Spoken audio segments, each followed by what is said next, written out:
Welcome. You're listening to Sports Econ 101, the show where we discuss sports topics from a business perspective. I'm your host, Edward Brown, along with my co-host, Vern Glenn, Russell Jackman, and hopefully FP Santangelo Jr. will be joining us. And at each commercial break, otherwise, you've got the original flavor of Neapolitan. That's true, the original flavors. At each commercial break, we're going to ask a sports trivia question. Today's trivia theme is Brothers in Baseball. All right. Brothers in baseball. Okay. Brothers in baseball. Okay. Speaking of baseball, when we come back, one specific topic that I was looking at was Robinson Cano. Kind of interesting because I wanted to talk a little bit about the steroids and about the money and how old he is, et cetera, et cetera. Want to get your take on the NBA playoffs to see if you guys feel that it's somewhat evenly matched. As of recording today, if I remember correctly, it's 2-2 for everybody except for the Warriors. Correct. Yay. Right? Okay. Tom Brady, apparently after he hangs up his NFL career in 30 years from now, he's going to be on Fox Sports. And Brett Favre was named in a lawsuit. Kind of wanted to get into that just a little bit. And also, that's an interesting thing. That whole thing that happening in Mississippi. Yeah. And then we also wanted to get your thoughts on Jokic winning the MVP. See who else. Again, he's totally deserving, but just wanted to get your thoughts on who else. I don't think he's that deserving, so I'm willing to argue that. Okay, fine. I want to get your take on that. Like, who else you think, let's say, should have won? Okay. All right. Email us if you have a question as Edward at Sports Econ 101. This segment of Sports Econ 101 is sponsored by Pacific Private Money, still providing mortgage investments yielding over 6%, secured by real estate. Check them out, pacificprivatemoney.com. Stay with us. You're listening to Sports Econ 101. We are going to be right back. Welcome back to Sports Econ 101. Edward Brown here along with Vern Glenn and Russell Jackman. Not sure where FP is. Got to wake him up out of bed this morning. Okay. So first of all, baseball. Robinson Cano. He's being released, 39 years old, still owed $44 million. I think it's between two different teams, if I'm not mistaken. 2 years left on his contract. But interestingly enough, he got caught, I guess, a second time for steroids. But the interesting thing is, what do they say? Crime doesn't pay? Well, actually, crime does pay. Doesn't it? Right. Well, I mean, that's one way to look at it, but I mean, it's a thing that all baseball stars, whether you're a star or whatever, I mean, have to face. At some point, you get old, the skills diminish, and it's pretty much over from a performance standpoint. Now, in baseball, contracts are guaranteed. So he had a pretty good agent that negotiated a pretty good deal. So he's going to be live comfortably for the rest of his natural life. Yeah, if you remember, I don't know. Good for him. Closely. Go ahead, Russ. Yeah, I look very closely at that contract and see if there's, a conduct clause that's in there that says that that guarantee is not there if he violates the wellness policy of Major League Baseball. There certainly can be clauses in there that say that if you, violate the rules and take steroids and get caught doing it, then that guarantee is not there for you. Well, then it's a gray area with former steroids. Did he know the story when he was taking it? It just opens a can of worms. So, but the legalese, as you well know, Mr. Jackman, will take care of that. I wouldn't write up a contract for $44 million guaranteed without putting something in there that said that if you commit a crime, if you violate the league's wellness policy, especially twice, that you get that same guaranteed money. And there's a lot of pitfalls to that. They just don't sign something, just a blank check that says here's $44 million. No, they get. I believe that. Yeah. Like, think about it. The guys who get in trouble for domestic violence or lots of drunk driving cases. The conduct clause, right? Yes. Yeah. Yes. Yeah. So that $44 million may not be right there in his bank account, like so surmised. You know, it reminds me when Vern, you were mentioning about, players getting older, skills dropping. If you remember 1973, when Willie Mays was at, like, the very last year. Yeah, with the Mets. Yeah. I mean, I was fine. He's always been my favorite player, but it was so sad to see him in the outfield just having issues. Let's put it that way. Yeah, but he just turned 90. Yeah, 91. That's right. Yeah, that's right. 91. May of 1931. 91, yes. 91. Yeah. And apparently, I guess his eyesight's kind of going downhill. Yeah, his eyesight's going down. His hearing's not as great. So, but he's 91. He's 91. Yeah. I used to say to my dad when he was 88, I said, most of your friends that are your age are dead already. Yeah, I'm sure that cheered him up. Well, he knew it. He knew it. That raises an interesting question. Would you want to outlive like your family and closest friends? I mean, would you be would you want to be like the lone one standing, or do you want to just kind of join the rest of them in spirit at more of an age appropriate time? Well, no, what you do then is you sort of change your outlook, and you start like being a father or grandfather figure to other people and just get new friends, right? I mean, I get what you're saying. It's tough, though. Well, I don't want to outlive my kids. That would be tough. Yeah. I mean, my dad did not have many people at his funeral because he outlived everybody that he knew, just about. Yeah. I'm kind of with the former. I'd rather, first of all, I don't think I'm going to live to age 100 anyway. There's enough thing. Sometimes on my commute, I wonder how I'm able to make it through like the week without winding up being a casualty, like so many people that I drive past on the side of the road with their cars crumpled into an accordion shape.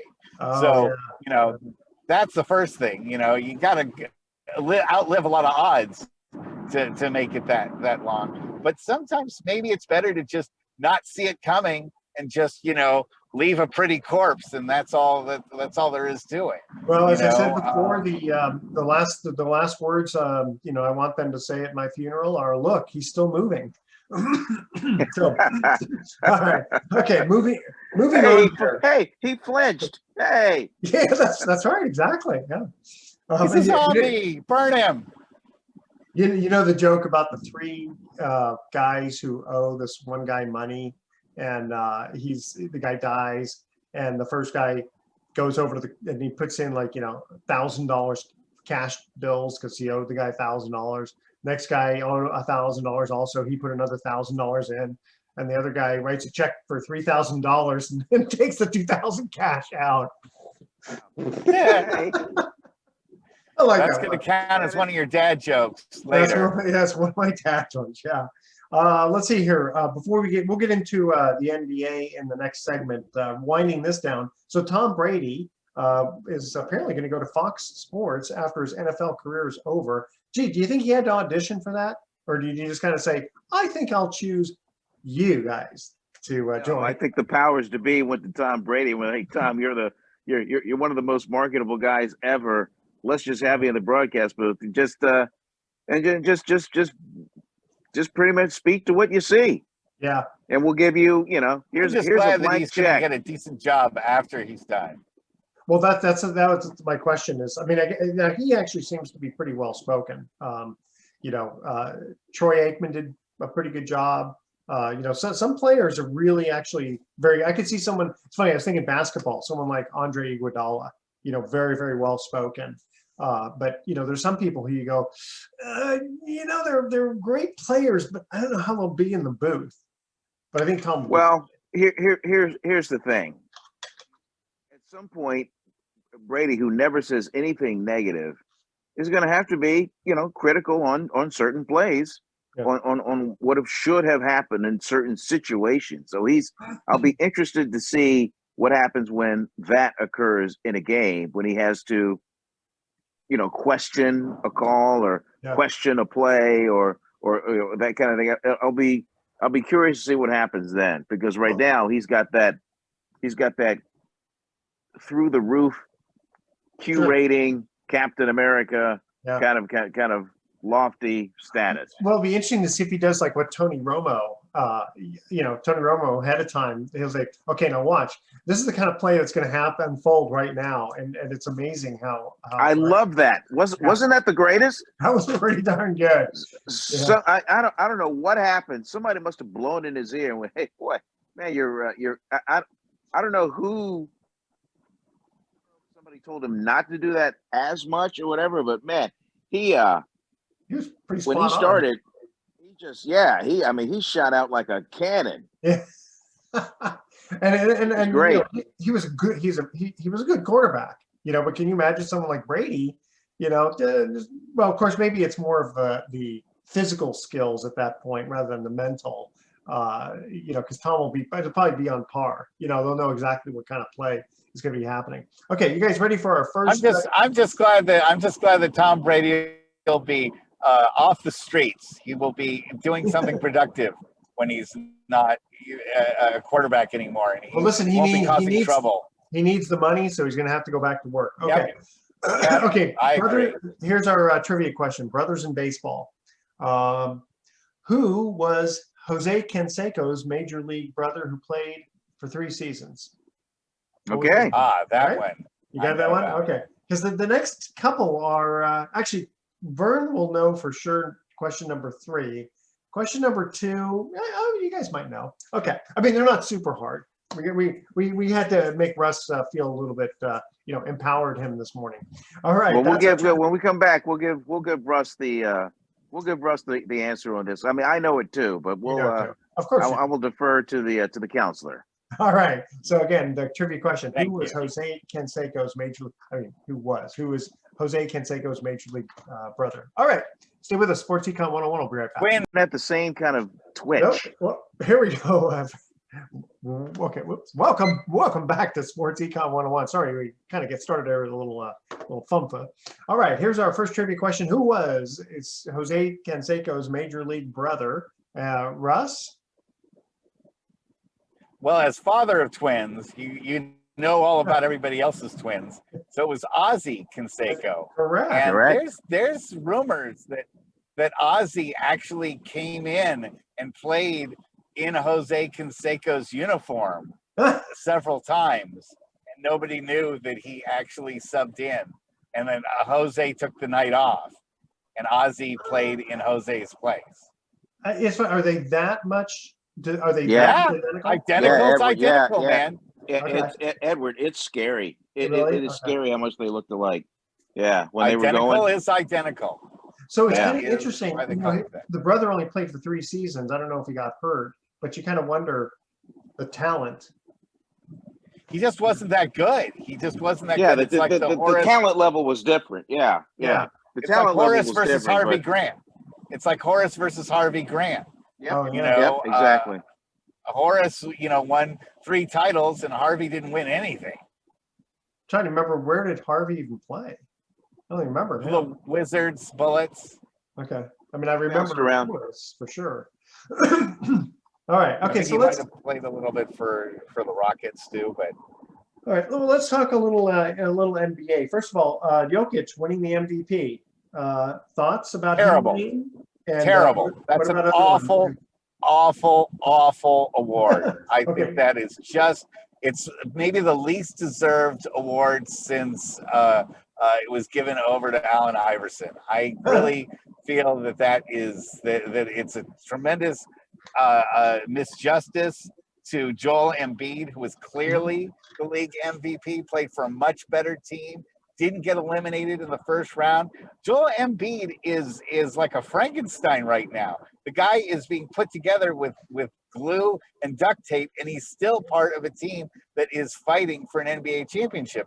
Jokic got eliminated in the first round last year, got eliminated in the first round this year, 4-1. And I know that it's regular season that gives you the awards, but I think you could tell that as a 6th seed, Denver wasn't that great a team. Okay. Yeah, but okay, that's the question. That's the question I have is how much of it's most valuable player. What if you're on a lousy team?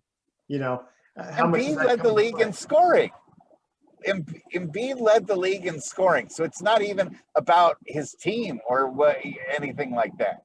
Embiid also had to deal with the fact that he had a crummy Ben Simmons deal to have to work with, where Ben Simmons wasn't helping him at all. And again, he fought through injuries to be able to be one of the best players in the league right now.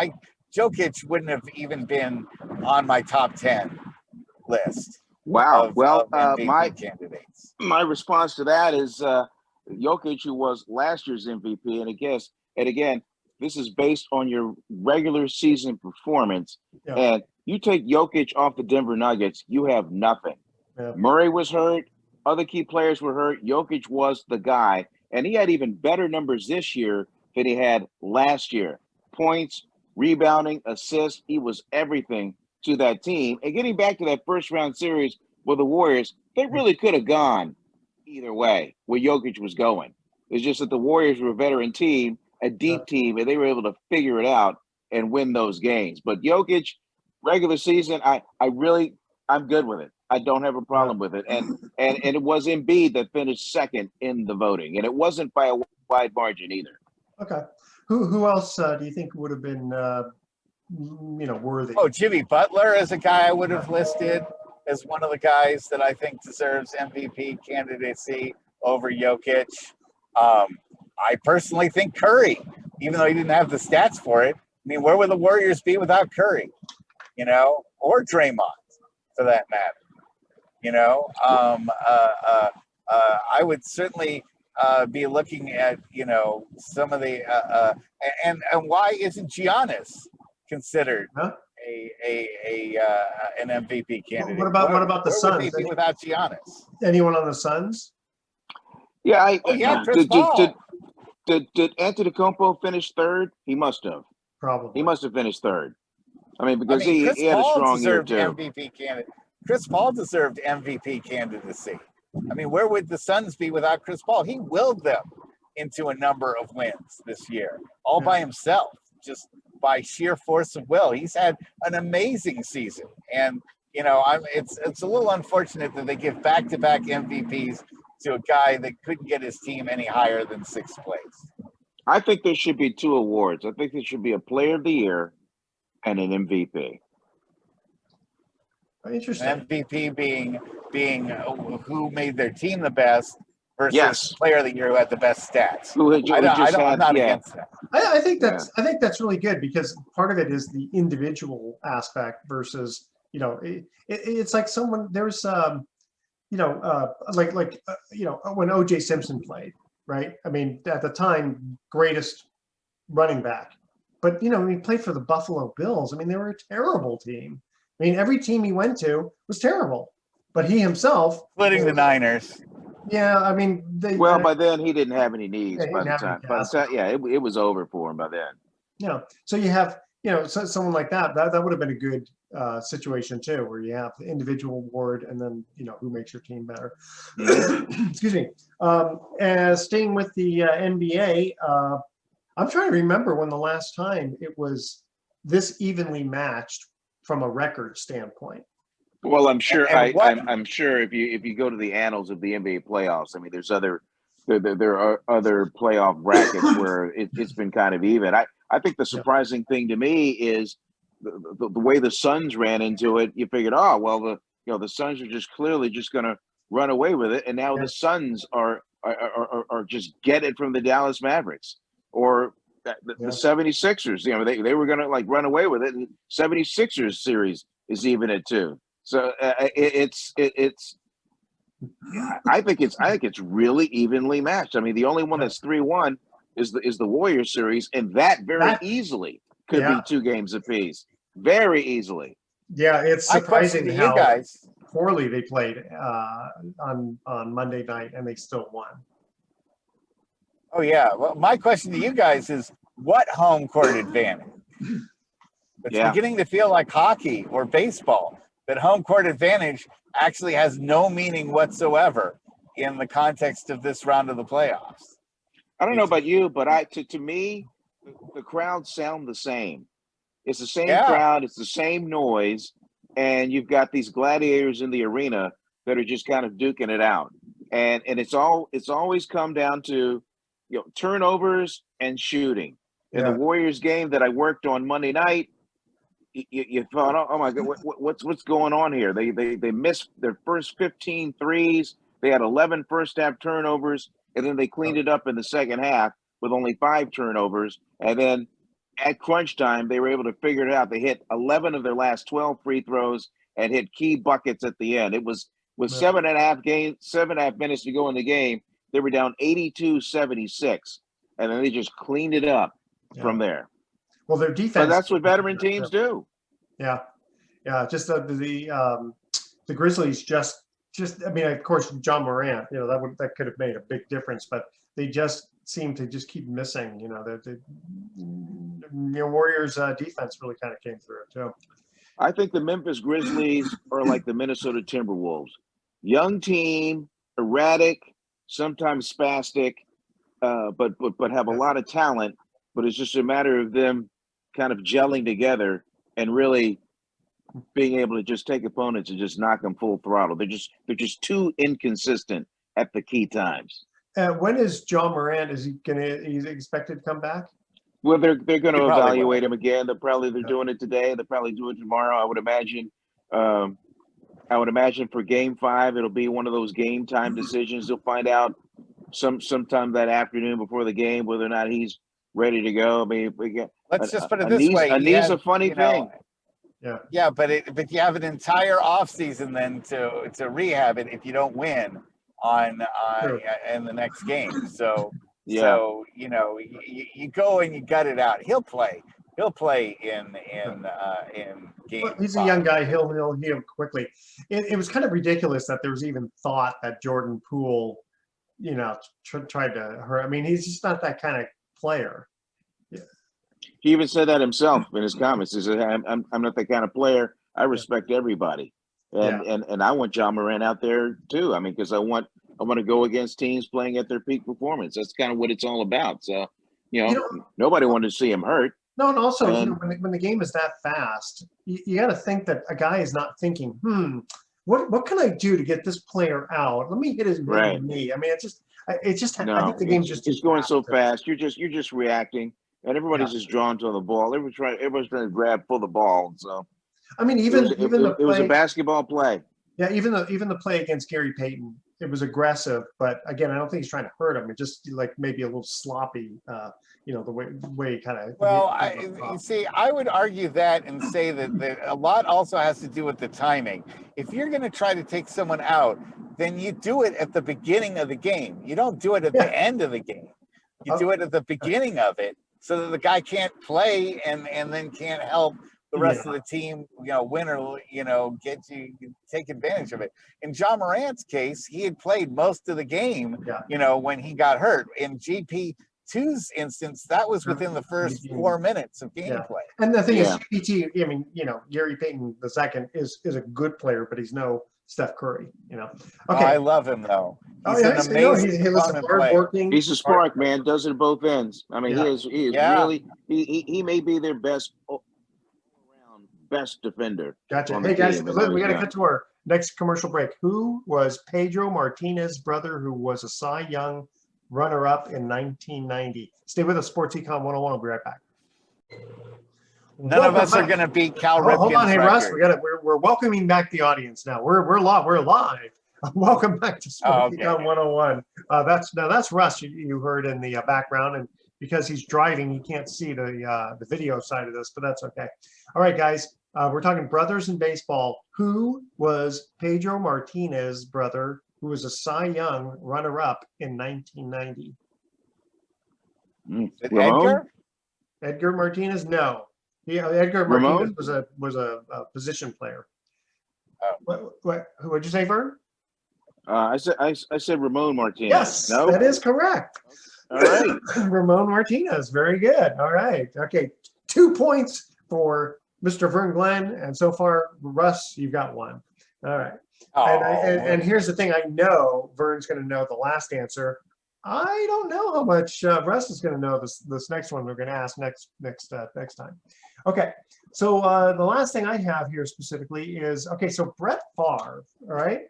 He gets named in a $24 million public welfare fraud case as well as if you guys remember, he accepted $1 million for public speaking engagements that he never performed. Now, apparently he paid part of it back, and then he potentially paid back the whole thing, but he still owes interest. The plaintiff had demanded interest, so apparently he still owes that. But this $24 million, some of these players, I don't know how much he's involved in it, but just the fact that his name's associated with it, I mean, it just, it's not good. Vern, I think you know about the story, don't you? Yeah, I do, and I really want to get Mr. Jackman's perspective on it, because the $1 Million Man is also named as one of the ones who was Ted paid a lot of money. yes. Yeah, he might have been paid $7 million, and of the misappropriated $24 million. So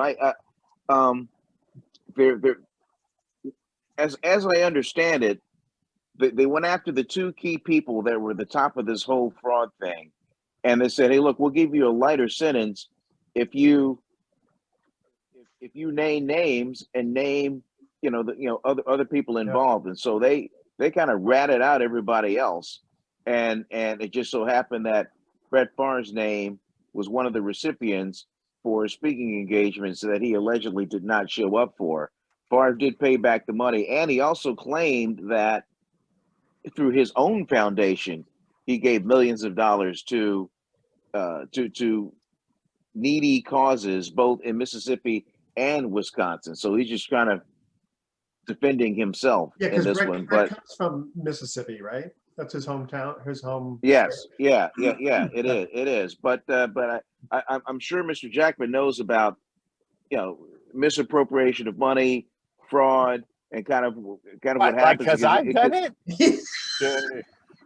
No, but I mean, I don't know anything about it firsthand. I don't know anything about it firsthand. No, but through the law, I mean, I would think you would know. Something about, I guess, the procedure. I guess when that happens, I don't even know. I mean, when it's discovered, and they come after you, I guess somewhere in the process, there's some kind of bargaining in order to get to other people involved, I guess. Sure. Oh yeah, in all cases like that, they want to get the fish head. They don't want to get the tail. So they want to get the head of the snake. Head of the snake. Yes. Yeah. Right. They don't want to just be happy about winding up with a piece of the tail. So they're always trying to find the main instigator and who was responsible for putting all these things in motion. It was a pretty complicated fraud ring that ensnared both Brett Favre and DiBiase. And I can say this: Brett Favre has a lot more money in the bank to pay off these fines than DiBiase does. DiBiase Is that right? made money as a wrestler, but he didn't make Brett Favre kind of money. No. And supposedly some of this money got siphoned out to like investments that they had, or at least that Favre had, rather than just him, buying a yacht or something with it. Is what the story is saying. Well, I think the sad one is that the people where the money was intended for, the homeless and the hungry and the needy and whatever. I mean, they never saw a dime of it, and that's really sad. Yeah, because even with the fines and all that stuff, the money goes to the government, the money goes to lawyers. It's not going to reach their target. That's for sure. Yeah. Anything else you guys want to talk about? I kind of covered just some of the talk. How about a shout out to the Kentucky Derby? Yes. I mean, out of nowhere, this horse just an 80-1 shot. Wow. So I'm going to give a shout out to anybody that put $10, maybe $20 on that to win, because you walked away with as much as maybe $1,600 for that performance. But the way it happened, I mean, it just this mere afterthought, and to just see the progression through the race, to go up and catch the top two favorites and win that race was really exciting. I posted it. I posted it on social media. I got 7,000 hits. Wow. I can same see thing to the horse. It all means the same thing to the horse. Well, true. Yeah, maybe gets an extra thing of sugar or apple. But Exactly. Oats and a rub down. Yeah, but you know what? You do have to give some credit to the jockey specifically to be able to maneuver the horse in between.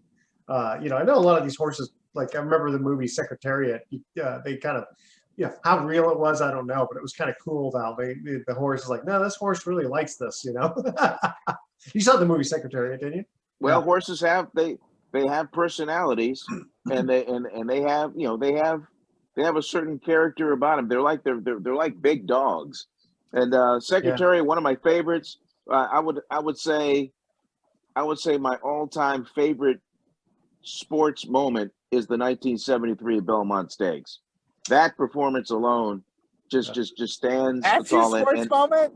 That is my favorite. That is my personal. Oh my God! No way. That's not even sports close moment. No, but and if I remember, that's the one where Secretariat just ran away with it, right? Yeah, it ran away 33 lengths. Won that thing. I mean, how can you take that over the Catch? You take that over Joe Montana and Dwight Clark in the Catch as a sports moment.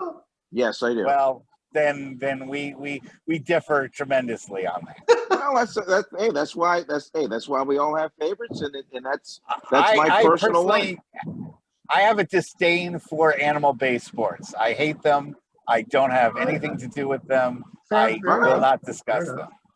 Yeah, wait, but are you saying you don't like? I think if you're under 55, a way that you can really kind of comprehend what that meant. I still remember that. In fact, I still remember 1978, Affirmed, Aladar, and Believe It, numbers 1, 2, and 3. It's just for some reason I remember that. And Affirmed. In fact, if I remember correctly, wasn't it Seattle Slew in '77 doing the Triple Crown, and then 1977 Affirmed got the Triple Crown. He had 2 Triple Crown winners in a row. That's which is highly unlikely. But I'm wondering, it's like, first of all, how fast or how slow were those other horses in '73? But here's the interesting thing is they've talked about evolution and steroids and all this kind of stuff. And the more that they do to these animals, specifically the horses, usually the slower the time. It's sort of like, taking a copy of a copy of a copy. It's not as good as the original. Oh, you lose the resolution? Yeah. And I don't know if Secretariat was the fastest, but it seemed, and again, I'm sure that there's like natural things you can feed a horse that'll, be better than like feeding it beer, as an example. But just the only thing I really know about Secretariat, I guess from a I guess an internal standpoint, is that at Secretariat's, the size of Secretariat's heart was abnormally large. Didn't know that. Yeah. So I don't know if that makes a difference in performance or whatever. The blood coursing through, the vein. That I have no idea. So and they next week on Sports Econ 101, we'll be talking about dog racing. Yeah, but no cockfighting, because you don't like animal sports. So we'll definitely make sure we don't talk about that. But no, so they must have only figured that out after Secretariat died and did an autopsy. Yes. Kind of going, what makes this horse tick?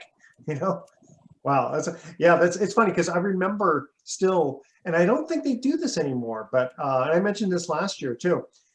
In the Kentucky Derby specifically, I remember they used to have, like, let's say they have 20 horses, and you could bet on, quote, the field, which were theoretically the worst 9 or 10 horses. And if you were to bet on the field and cover all those horses and bet on show, so at least you'll get paid, win, place, or show. Right, you paid something. You get paid something. You almost always, I think there was at least a 75% chance that you'd win. And I think that's maybe why they got rid of it.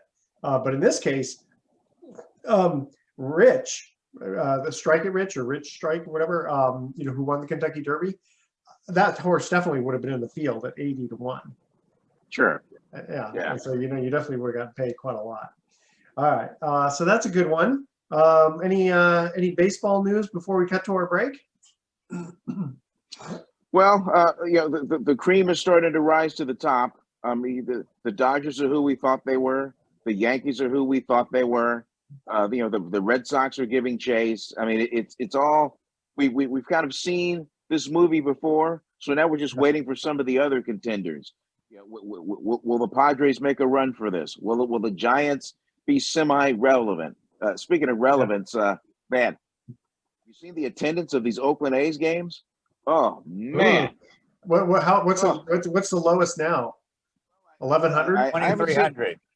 How much? 2,300. 2,300. Wow. There's another game where there were 3,700. There's another game with 4,400. I mean, these Meanwhile, home attendance. the Giants are getting. Well, you know why? Because Giants are they're getting not 10 paying times them. They're not paying the fans enough to go to the game. When they start No, paying, they're Well, not. I mean, when you have a team that you traded away all of your stars, yeah, raised ticket prices, Yeah. and then turned around and went, oh well, we just might leave. I mean, how are you going to draw they've people lost- to come out? And P.S. They've lost 9 in a row. Yeah. yeah. You know, Although they so did, they're also- they did win the night before doing the show. So Okay, so so- it's got to be just people, just diehard baseball fans, or just diehard A's fans who just say, you know what, I'm going to the game. I just love baseball, and I love my home team. Unless they get a new stadium, that team is doomed. Unless Oakland votes a new stadium in for the A's, which I'm not sure they will. I mean, Vern, what's your thought on that? Going to Vegas, baby. I have inside information that at this Howard Terminal location, I guess maybe unbeknownst to most, that fiber already started to be laid in Really? at the site. So something, although something is not publicly being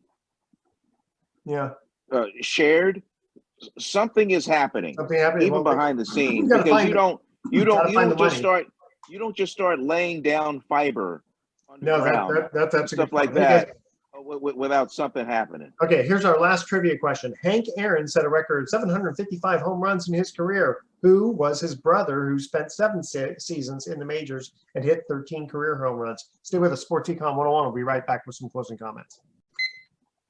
Welcome back to Sports Econ 101. Last time for today, I'm Edward Brown, your host, along with Vern Glenn and Russell Jackman. Our third trivia question. Hank Aaron set a record by hitting 755 home runs in his career. Who was his brother who spent 7 seasons in the majors and hit 13 career home runs?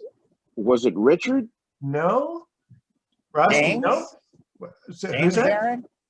James Aaron? James? No. Tommy. Tommy Aaron. Tommy. See, I knew Vern would know it. It's just one of those, Oh. the tip of your tongue type of thing. Okay, are you guys, we went a little long on the other segment, so we're going to be a shorter one on this one. So thoughts for the day. When I look at chocolate, I hear 2 voices in my head. The first one says, you need to eat the chocolate. The second one says, you heard, eat the chocolate. Yep. And Right. thank you, student loan, for helping me through college. I don't think I can ever repay you. You like that one? All right. Tune in next week to Sports Econ 101. We're going to be discussing sports topics from a business perspective. We'll also be asking more sports trivia questions. Thanks for listening. On behalf of our team, I'm your host, Edward Brown. We'll see you next week. Good night. Adios. All right. So long.